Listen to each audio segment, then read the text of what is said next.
सभी को नमस्ते। मैं आप सभी का आपके अपने YouTube channel low with twins में एक बार फिर से स्वागत करता हूं।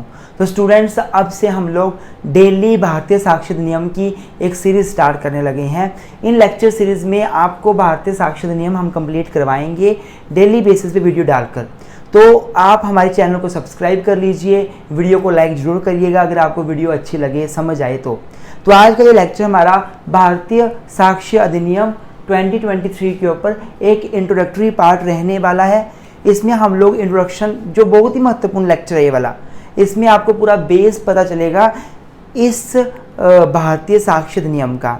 साथ में भारतीय साक्ष्य अधिनियम की हिस्ट्री क्या रही है, इससे पहले जो इंडियन एविडेंस एक्ट 1872 था, उस एक्ट के बनने से अभी तक जो भारतीय साक्ष्य अधिनियम इनैक्ट हुआ, बीच का जो भी हमारा इंडिया में साक्ष्य अधिनियम या इंडिया में एविडेंस के रिगार्डिंग जो रूल्स रहे हैं वो आपको इस लेक्चर में पता चलेगा। और ये लेक्चर बहुत क्लियर है, बहुत ही महत्वपूर्ण है। अगर आपने आगे जाके इस सीरीज़ को कंटिन्यू देखना तो पहले ये लेक्चर जरूर देखिएगा। तो आइए दोस्तों, आज की वीडियो स्टार्ट करते हैं।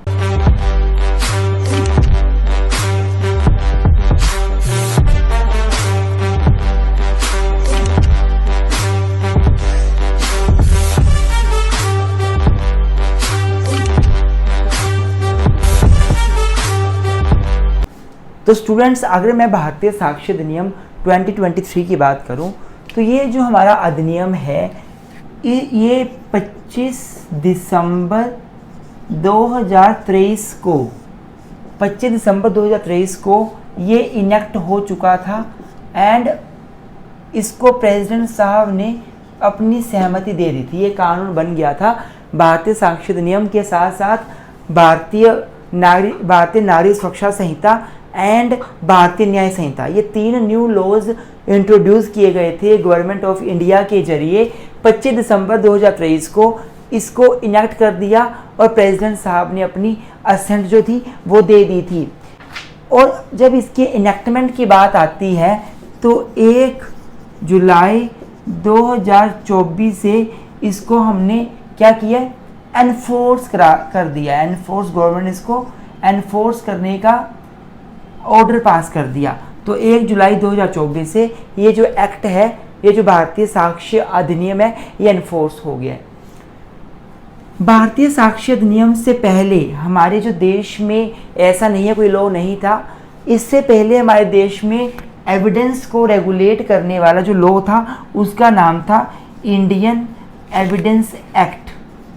Indian evidence act 1872।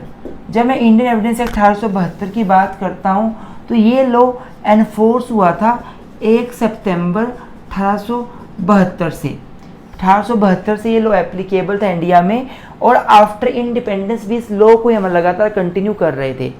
Even though कुछ एक अमेंडमेंट्स आई थी, लेकिन बाद में यह नीड महसूस हुई कि जो ब्रिटिशर्स टाइम के लॉज हैं उनको ख़त्म करके इंडिया के अपने इंडियन लॉज बनाए जाएं। और बहुत सारी जो कमियां इन पुराने लॉज में हैं उन्हें हम लोग ख़त्म करके उसे डिलीट करके रिपील करके एक नया लॉ लाएं with all new amendments, with all things which are necessary as per the current society scenario. इसलिए इस पुराने कानून को ख़त्म करके एक नया कानून लाया गया जिसका नाम भारतीय साक्ष्य अधिनियम 2023 है। अभी आज के लेक्चर में हम इस अधिनियम के ऑब्जेक्टिव्स भी पढ़ेंगे, तब आपको ज़्यादा समझ आएगा कि यह अधिनियम लाया क्यों गया है, इसका पर्पज़ क्या है। स्टूडेंट्स, ये बात तो आपको समझ आ गई। अगर मैं थोड़ी सी हिस्ट्री आपको बताना चाहूँ, यहाँ पे थोड़ा सा हिस्ट्री आपको मैं बताना चाहूँ क्या हिस्ट्री रही है इंडिया में रिगार्डिंग दिस भारतीय साक्ष्य अधिनियम। तो भारतीय साक्ष्य अधिनियम कोई ऐसा नहीं है कि नया लॉ है या इसके बाद ही साक्ष्य को रेगुलेट करने के लिए, एविडेंस को रेगुलेट करने के लिए कानून आया, ऐसा नहीं है। जब हमारा देश आज़ाद नहीं हुआ था उस टाइम पर भी बॉम्बे, मद्रास, कलकत्ता जो ये प्रेसिडेंसी टाउन थे, यहाँ पर सभी जगह पे, यहाँ देखो इसके बाद यहाँ पे आ रहा हूँ मैं, सब जगह पे अपने अपने रूल्स होते थे रेगुलेटिंग द एविडेंसेस। मतलब बोलने क्या हुआ, before the independence of a country, even when the Britishers came in India, in beginning there were different different rules in Bombay, Madras and Calcutta regulating the taking of evidences in any case. Different different rules बनाए गए थे, लेकिन इसकी वजह से बड़ा ज़्यादा disorder create हो गया था। एक यूनिफॉर्मिटी नहीं थी रूल्स में, कहीं पे रूल्स क्या थे और कहीं पे रूल्स क्या थे। तो इन चीज़ों से हम लोगों ने इसको ख़त्म करने के लिए, इस डिसऑर्डर को ख़त्म करने के लिए एक नीड महसूस हुई कि भाई कोई यूनिफॉर्म लॉ होना चाहिए जो एविडेंस को लेकर हो। और इसी बात को ध्यान में रखते हुए सर हेनरी मेन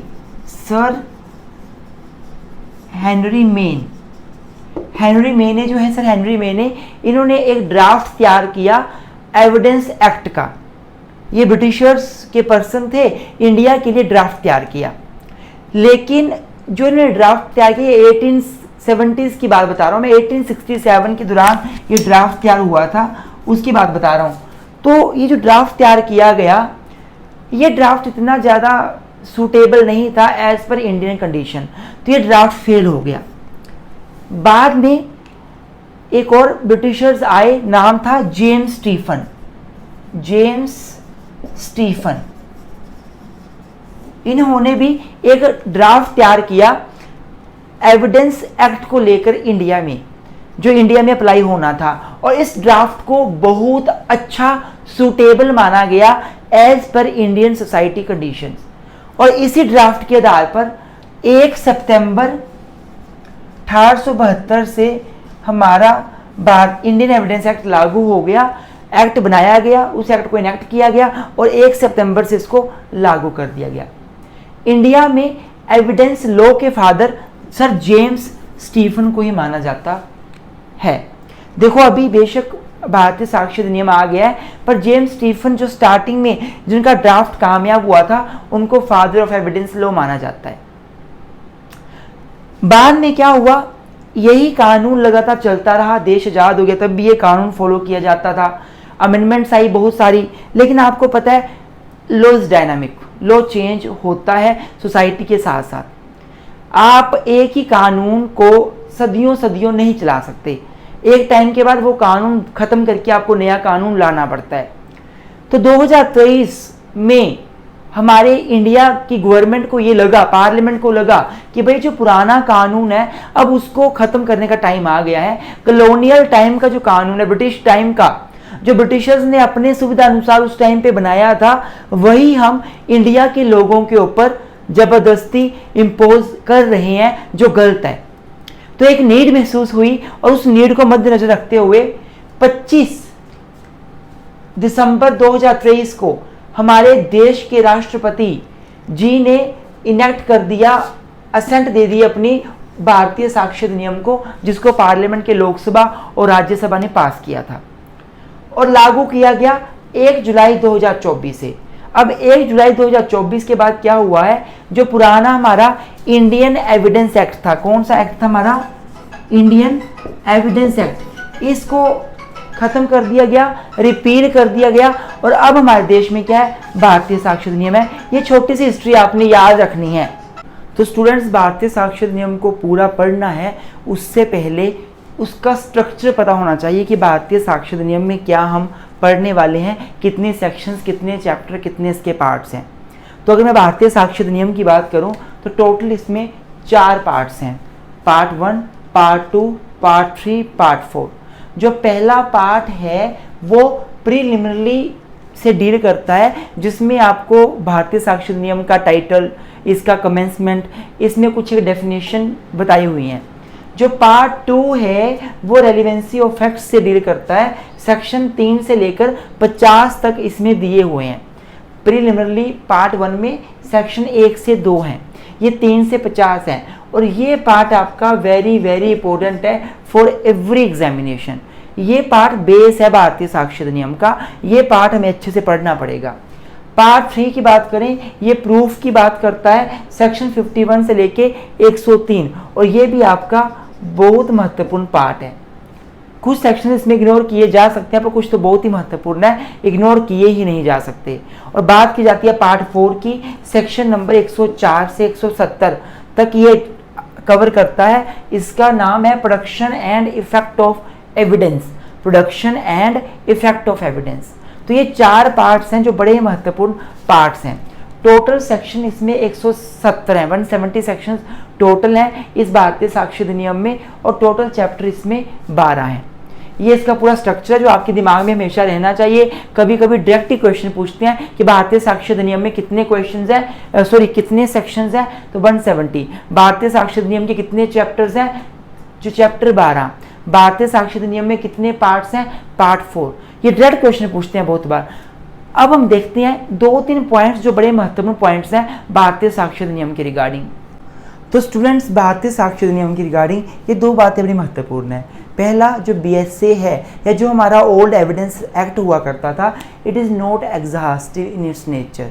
एग्जॉस्टिव का मतलब होता है कंप्लीट। तो भारतीय साक्ष्य अधिनियम अपने आप में कंप्लीट कोड नहीं है। ऐसा नहीं है कि BSA बन गया, अब BSA के बाद हर प्रकार के जो एविडेंसेस हैं वो BSA के हिसाब से ही लिए जाते हैं हर केस में। No, there are many laws in which the procedure regarding the taking of evidence is given in the laws itself. बहुत सारे एक्ट्स हैं, जैसे बॉम्बे प्रोहिबिशन। मैं तो 1-2 एक्ट्स के नाम आपको बताता हूँ जो आपने ध्यान रखने हैं। उन एक्ट्स में ये बात साफ साफ लिखी हुई है। Just a second only. Yes, example के तौर पे section 4 prevention of corruption act, section 66 Bombay prohibition act. तो जैसे आपका प्रिवेंशन ऑफ करप्शन एक्ट का सेक्शन नंबर 4 है, इसमें एविडेंस कैसे लिए जाएंगे ये बात इसी एक्ट में लिखी हुई है। बॉम्बे प्रोहिबिशन एक्ट है, उसी में लिखा हुआ है सेक्शन 66 में कि एविडेंसेस कौन से लिए जाएंगे, कौन से नहीं लिए जाएंगे। मेरा मतलब क्या हुआ बोलने का, मतलब ये हुआ कि ऐसा नहीं है कि BSA आ गया तो बस अब BSA के हिसाब से पूरा काम चलेगा, BSA के हिसाब से हर एविडेंस लिया जाएगा, BSA को ही फॉलो किया जाएगा। ऐसा कदापि नहीं है। बहुत सारे लॉज ऐसे हैं जिसमें उन लॉज के अंदर ही प्रोसीजर बताया हुआ है कैसे एविडेंस को रेगुलेट किया जाएगा। इसी चीज़ को बोला जाता है कि भारतीय साक्ष्य अधिनियम अपने आप में एग्जॉस्टिव कानून नहीं है। दूसरा है लेक्स फोरी लॉ। भारतीय साक्ष्य अधिनियम आपका लेक्स फोरी लॉ है। लेक्स फोरी का मतलब होता है लॉ ऑफ द फोरम या law of the place of court of trial या लॉ ऑफ द कोर्ट। इसका मतलब क्या होता है कि जो एविडेंस लॉ होता है आपका, जो भारतीय साक्ष्य अधिनियम जो है, ये लेक्स फोरी है। इसका मतलब है कि जो कोर्ट है उस कोर्ट का ही अधिनियम फॉलो किया जाएगा और किसी का अधिनियम नहीं फॉलो किया जाएगा। सब समझने की कोशिश करो। मान लो इंडिया में केस चला हुआ है, इंडिया के किसी कोर्ट में केस चला हुआ है, तो जब एविडेंस लेने की बारी आएगी, एविडेंस का मैटर आएगा, एविडेंस का स्टेज शुरू होगा, तो हाँ, इंडिया का कोर्ट इंडिया के एविडेंस एक्ट को फॉलो करेगा, फॉरेन के एविडेंस एक्ट को फॉलो नहीं करेगा। मान लीजिए इंडिया के कोर्ट में जो केस चला हुआ है उसमें एक व्यक्ति अमेरिका का है, एक इंडिया का है, पर इंडिया में कोर्ट में केस चला हुआ है ना, तो अमेरिका का व्यक्ति अगर अमेरिका के लॉ के हिसाब से एविडेंस लेकर आएगा, कोर्ट उसको कदापि नहीं लेगा। कोर्ट बोलेगा कि भारतीय साक्ष्य अधिनियम लॉ ऑफ फोरम होता है, लेक्स फोरी लॉ होता है, जिसका मतलब है कि जहां केस चला हुआ है, जहां ट्रायल चला हुआ है, उसी कंट्री का लॉ फॉलो होगा। तो हमारे पास इंडिया में ट्रायल चला हुआ है, तो इंडिया का जो लॉ है एविडेंस के ऊपर, हमने वही फॉलो करना है। ये बड़ा महत्वपूर्ण पॉइंट है। यहां से पेपर में क्वेश्चंस कॉम्पिटिटिव एग्जाम में आता है कि भारतीय साक्ष्य अधिनियम या फिर evidence law is lex fori law, lex loci law, none of the above, both of the above. तो answer would be lex fori, अर्थात लॉ ऑफ द फोरम, अर्थात law of that particular place where a trial is going on, law of a particular court. ये बड़ी महत्वपूर्ण बात है। मान लीजिए फॉर एग्जाम्पल, अगर मान लो केस चला हुआ है अमेरिका में, तो एविडेंस लॉ आपका लेक्स फोरी होता है। इंडिया के व्यक्ति का केस अमेरिका में चला हुआ है, तो अमेरिका का कोर्ट अमेरिका की एविडेंस लॉ के हिसाब से एविडेंस लेगा। इंडिया का व्यक्ति कोई बोलेगा कि मेरा भारतीय साक्ष्य अधिनियम फॉलो कर लो, क्योंकि भारतीय साक्ष्य अधिनियम में ये बात लिखी हुई है और मैं इसके हिसाब से एविडेंस दे रहा हूं। अमेरिका कोर्ट बोलेगा भाई जो साक्ष्य अधिनियम होता है, जो एविडेंस लॉ होता है, वो तो लेक्स 4 ही होता है ना, वो जहां पे ट्रायल चलता है उसी कंट्री का फॉलो होता है। तो बेशक the parties are of different jurisdiction of different countries, their countries law of evidence are different, but in the case of trial, the law of the country where trial is going on will be followed regarding the sakshya, regarding the evidences. Students, इसके अलावा अब जो अगला महत्वपूर्ण topic है, जो बहुत ही महत्वपूर्ण है, क्यों? क्योंकि वो टॉपिक आपका रीजन बता रहा है कि भारतीय साक्ष्य अधिनियम आया क्यों। ऑब्जेक्टिव्स ऑफ भारतीय साक्ष्य अधिनियम ये नेक्स्ट वीडियो में करेंगे। नेक्स्ट वीडियो में किस लिए? क्योंकि ये डिटेल में करेंगे, अच्छे से करेंगे, और साथ में नेक्स्ट वीडियो में हम लोग कार्डिनल प्रिंसिपल पढ़ेंगे कि भारतीय साक्ष्य अधिनियम के कुछ महत्वपूर्ण प्रिंसिपल है। ये सारा बेस है। ये कॉम्पिटिटिव एग्जाम में, जुडिशरी के एग्जाम में, एपीओ के एग्जाम में, जो भी एग्जाम्स में सब्जेक्टिव टाइप आंसर आप लिखते हो मेंस, उसमें ये सारी चीज़ें लिखनी पड़ती हैं आंसर अच्छे मार्क्स को फेच करने के लिए। आप एलएलबी के एग्जाम दे रहे हो तब लिखना पड़ेगा अच्छे से आपको। ये ऑब्जेक्टिव मैं इस वीडियो में कराऊंगा, फास्ट हो जाएगा, वीडियो बड़ी हो जाएगी, तो मैं नहीं चाहता मैं इस अपनी वीडियो की जड़ बढ़ूँ, मतलब इस अपनी वीडियो को ख़राब करूँ। अगले वीडियो को जरूर देखिएगा जिसमें ऑब्जेक्टिव और कार्डिनल प्रिंसिपल बताने हैं। और किसी भी सब्जेक्ट के लॉ लेक्चर्स, लॉ सब्जेक्ट्स के आपको नोट्स चाहिए, लेक्चर चाहिए, आप हमारे व्हाट्सएप नंबर 9816492276 9816634276 पे मैसेज करके हमसे नोट्स ले सकते हैं। आपको डिटेल्ड में पूरा ही कॉम्प्रिहेंसिव भारतीय साक्ष्य अधिनियम हमसे पढ़ना है, आप हमसे हमारा डिटेल्ड लेक्चर ले सकते हैं। हमारी application Mukesh Munish law classes, जो कि लिंक मैं डिस्क्रिप्शन में भी दे दूंगा वीडियो के, वहां जाके आप हमारे सर्विसेज ले सकते हैं, हमारी वीडियो, हमारे लेक्चर्स, हमारे नोट्स को परचेज कर सकती हैं। नहीं तो व्हाट्सएप पे मैसेज करके हमसे डील करके भी आपको हम मटेरियल प्रोवाइड करा देंगे जो पेड बेसिस पे है।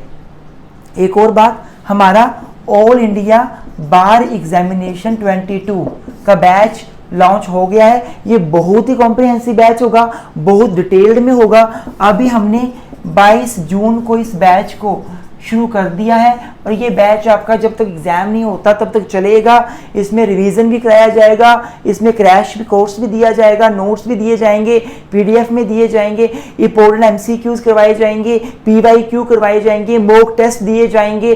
कॉम्प्रिहेंसिव ये स्टडी रहने वाली है। डेडिकेटली ऑल इंडिया बार के लिए हम लोग दिन रात मेहनत कर रहे हैं, तो आप हमारा बैच भी ज्वाइन कर सकते हैं। बैच ज्वाइन करने के लिए भी आप हमारे व्हाट्सएप नंबर में मैसेज कर सकते हैं। वीडियो आपको अच्छी लगी हो प्लीज़ लाइक जरूर करिएगा, चैनल को सब्सक्राइब किए बिना मत जाइएगा, ये चैनल आपकी लाइफ में बहुत काम आने वाला है। Thank you so much, keep supporting law with twins.